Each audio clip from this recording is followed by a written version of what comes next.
Zain tak ingin kehilangan momen romantis ini. Ia pun ikut beranjak untuk menyusul sang istri yang saat ini wajahnya bersemu merah karena malu.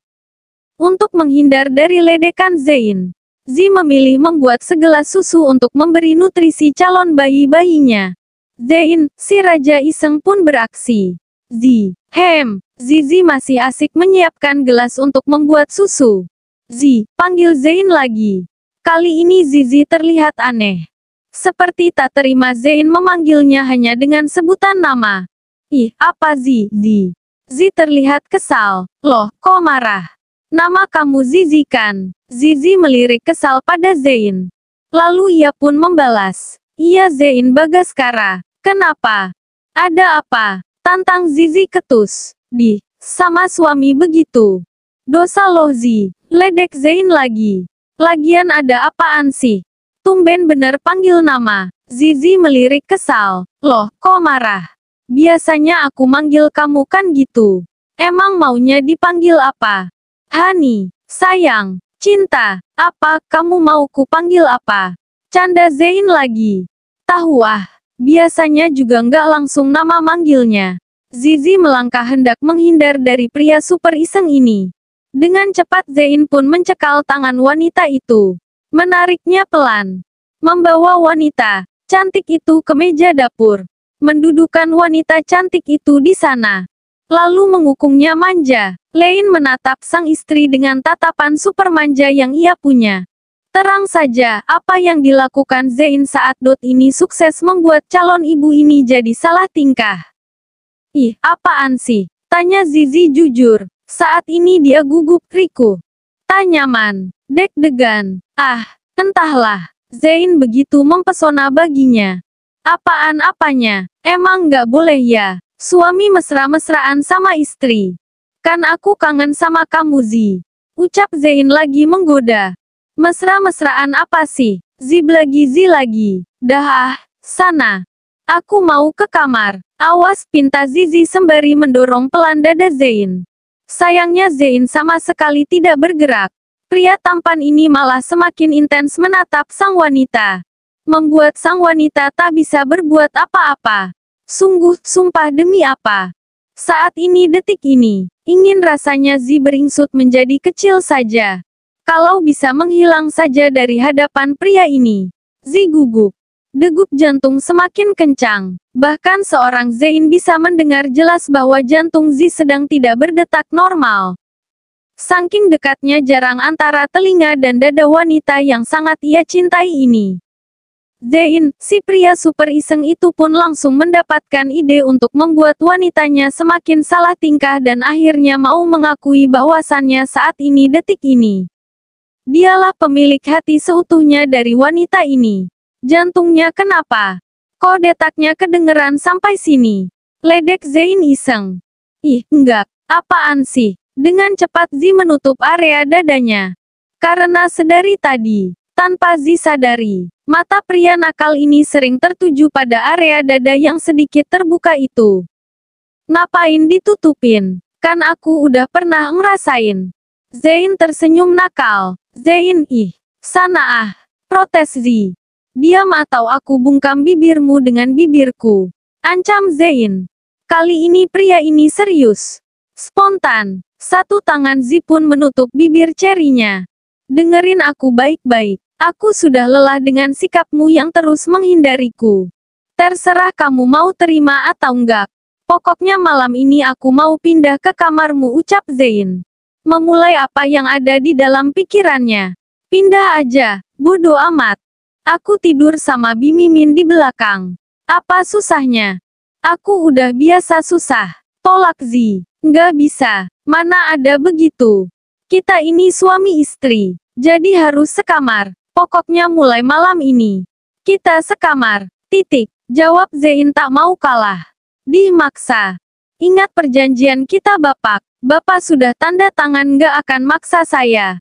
Tolak Zi lagi. Perjanjian apa? Nggak ada perjanjian begitu. Pokoknya aku mau kita sekamar itu. Jangan ditolak.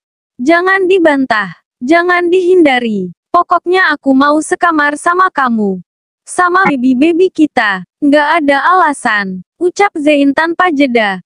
Pertanda ia sudah tak tahan dengan perlakuan Zi terhadapnya. Kali ini Zi tidak menolak. Ia malah tersenyum sembari menahan tawa. Lalu ia pun gantian meledek Zein. Emangnya kenapa kalau tidur sendiri? Bukankah kamu suka ya tidur sendiri? Ih, apaan? Nggak ada yang mainin rambutku. Nggak enak sama sekali. Jawab Zein sesuai dengan apa yang telah ia lewati setelah berpisah dengan Zi. Zi tertawa kencang. Seakan apa yang dilakukan Zein adalah perlakuan konyol yang menggemaskan. Kenapa tertawa? Tanya Zein sengit. Enggak, aku jadi gimana gitu. Tadi Bapak pede pisan bilang kalau aku yang cinta sama Bapak. Nggak tahunya Bapak yang tergila-gila sama saya. Nggak bisa hidup tanpa saya. Zizi terkekeh. Sedangkan Zein malah tersenyum. Masih setia mengukung istri cantiknya. Menatapnya mesra. Zein tidak marah. Zein tidak mengelak. Karena, pada kenyataannya dirinya memang tergila-gila dengan wanita yang saat ini berada tepat di depannya. Zein sendiri ingin membuktikan pada Zi bahwa sang istri sangatlah berarti untuk dirinya. Aku memang mencintaimu Zi. Sangat. Aku tak ingin kehilangan dirimu. Aku nggak mau jauh dari kamu. Demi Tuhan, ucap Zein kali ini. Pria ini tulus, serius dan apa adanya. Zi menghentikan tawanya. Membalas tatapan mesra itu dengan tatapan penuh selidik. Jujur Zizi masih belum bisa menerima sepenuhnya apa yang Zein inginkan darinya. Zi masih berusaha keras membentengi rasa yang ada di dalam jiwanya. Ya, Zizi masih ingin menguji cinta Zein untuknya. Zi ingin Zein lebih keras lagi berusaha. Berusaha untuk memenangkan hatinya. Bagaimana kalau aku belum percaya padamu? Tanya Zizi, tak kalah serius. Aku akan tetap berusaha sampai kamu percaya Zi. Aku akan berusaha sampai kamu tidak ragu lagi. Aku akan berusaha sampai kamu membuka lagi hatimu untukmu. Untukku. Untuk cinta kita dan untuk calon bayi-bayi kita. Jawab Zein. Siapa sekarang yang tidak meleleh diperlakukan seromantis ini? Zien begitu pandai memainkan peran. Pria tampan ini ternyata punya sejuta pesona yang sanggup membuat jiwa seorang Zi seperti sedang breakdance. Salah tingkah, jungkir balik tak karuan. Zi tak menjawab sedikit pun ucapan pria tampan itu. Karena ia pun takut jika Zein sampai nekat menciumnya. Zi takut tak mampu menahan desakan pesona pria tampan itu. Zi takut reaksi tubuhnya berbeda dengan apa yang ia ucapkan. Zi takut tidak mampu menolak ciuman manis pria itu. Karena jujur, Zi sangat merindukan sentuhan Zein. Ya, sentuhan pria itu adalah obat dari segala obat dari rasa yang kini menggerogoti sanubari wanita cantik ini. Zi tak ingkar bahwa sampai detik ini ia masih sangat mencintai Zein. Di sudut ruang yang lain ada sepasang pengantin baru yang masih bertahan dengan ego masing-masing. Ngapain situ turun?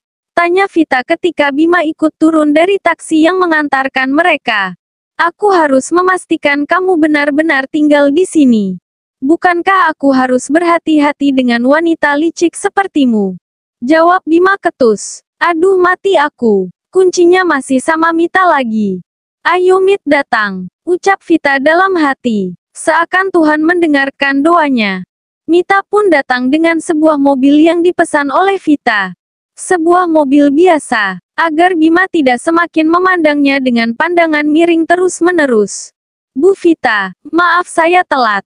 Jalanan macet Bu. Ucap Mita sopan.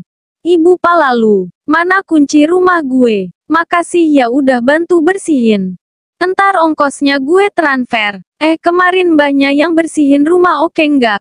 Bisa buat langganan nggak? Ucap Vita sembari memberi kode pada asisten pribadinya. Bahwa ada orang lain selain mereka.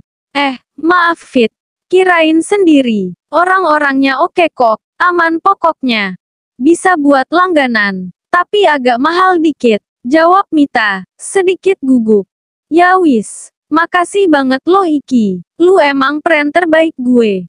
Selalu siap gue repotin. You mau balik atau mau mampir? Tapi hari ini gue nggak ke toko dulu ya. Badan gue berasa digebukin. Sakit semua. Bos nggak bakalan marah kan ya? Tanya Vita sok akrab dengan asistennya itu. Enggak, tenang aja. Kan kita sama Pak Bos udah friend. Jawab Mita. Kali ini sudah tak kaku. Oke deh kalau gitu. Besok gue masuk kerja. Bener nih nggak mau mampir? Tanya Vita pada Mita. Nggak usah. Beneran serius. Ini mobil lu, makasih banyak ya. Kata emak, makasih banyak. Itu di mobil ada rendang sama soto kesukaan lu. Titipan dari emak. Ucap Mita sambil menyerahkan mobil yang Vita minta. Waduh, maksih yak. Emak repot-repot amat. Oke deh. Bilang makasih juga deh buat emak. Udah repot-repot masakin. Vita terkekeh. Setelah itu ia kembali memberi kode pada Mita untuk segera meninggalkan tempat ini.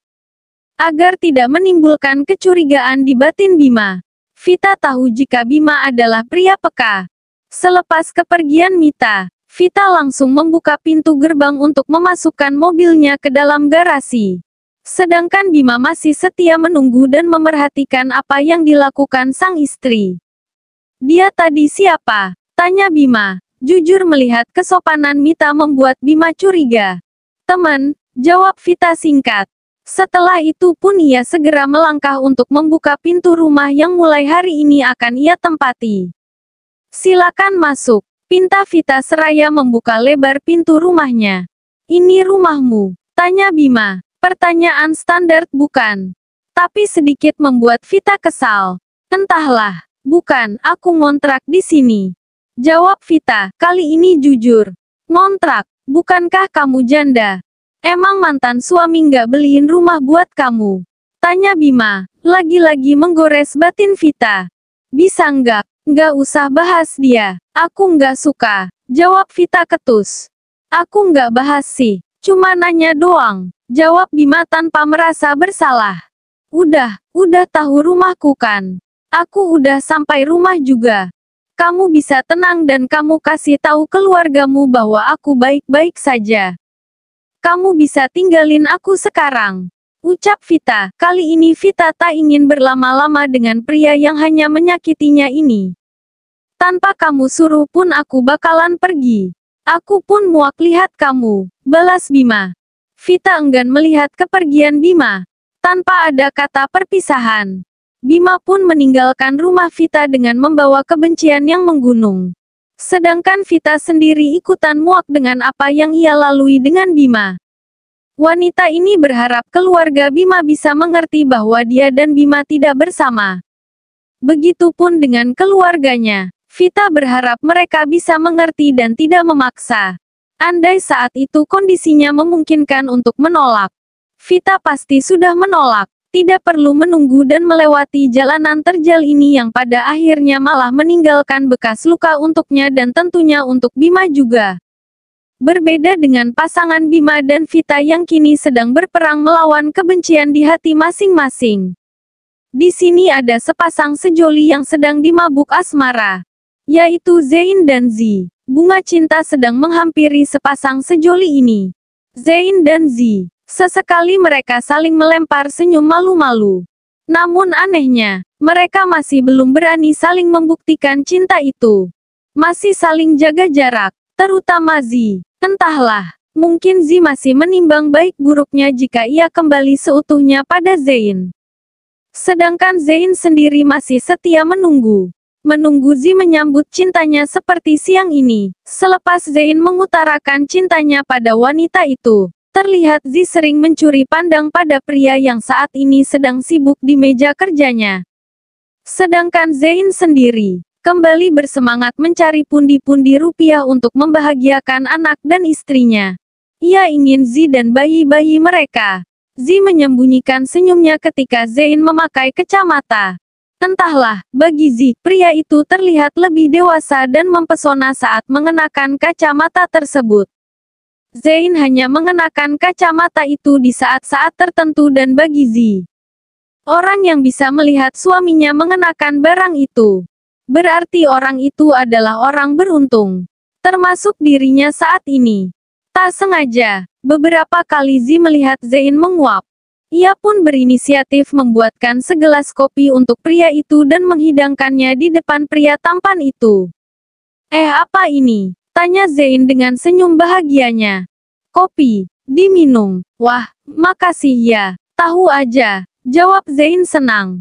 Kok kayaknya serius banget? Ada masalah? Tanya Zizi. Sedikit sih, ada keterlambatan pengiriman. Reseller banyak yang komplain, jawab Zein. Oh, kok kamu sendiri yang urus? Vira kemana? Biasanya Vira kan yang pegang urusan ini. Vira lagi mabok kan? Oh iya lupa, dia kan lagi hamil muda ya. Belum lagi Ara lagi aktif-aktifnya. Kenapa gak cari admin lain aja sementara? Ucap Zizi memberi masukan. Aku maunya juga begitu. Kemarin juga sempat ada yang masuk. Gak tahunya suka sama Lutfi. Suka godain Lutfi. Vira nggak terima. Ngamuk akhir Mia dipecatlah. Zein menarik tangan Zi agar duduk di pangkuannya. Hah? Liakah?